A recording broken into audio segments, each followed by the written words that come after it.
இருக்கு. இனி வீட்லயே பானிபூரி செய்யலாம் எல்லாரும். ஆச்சி பானிபூரி கிட். கோவை அவிநாசி சாலையில் தண்ணீர் லாரி கவிழ்ந்து விபத்திற்கு உள்ளானதில் கார் ஷோரூம் காவலாளி உயிரிழந்த சம்பவம் சோகத்தை ஏற்படுத்தியுள்ளது. கூடுதல் விவரங்களை செய்தியாளர் கார்த்தி வழங்க கேட்கலாம். கார்த்தி, இந்த சம்பவம் தொடர்பான முழு விவரங்களை பதிவு பண்ணுங்க. வணக்கம்.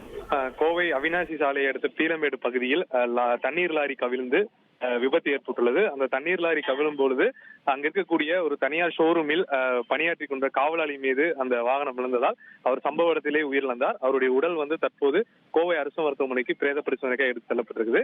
போலீசார் சம்பவத்தில் விசாரணை மேற்கொண்டு வருகிறார். கோவையின் மிக முக்கியமான சாலையாக கருதப்படக்கூடிய இந்த அவிநாசி சாலையில் அந்த லாரி கவிழ்ந்ததால் சுமார் 5 கிலோமீட்டருக்கு மேலாக கடும் போக்குவரத்து நெரிசல் ஏற்பட்டது.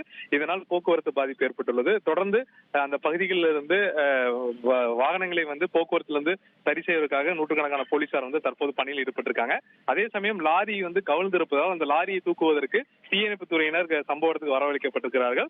ஜேசிபி வாகனம் உதவியால் மட்டுமே லாரியை மீட்கப்படும் என தீயணைப்பு துறையினர் தெரிவித்ததால் ஜேசிபி வாகனங்கள் தற்போது காட்டிக் கொண்டிருக்கிறார்கள். விவரங்களுக்கு நன்றி கார்த்தி.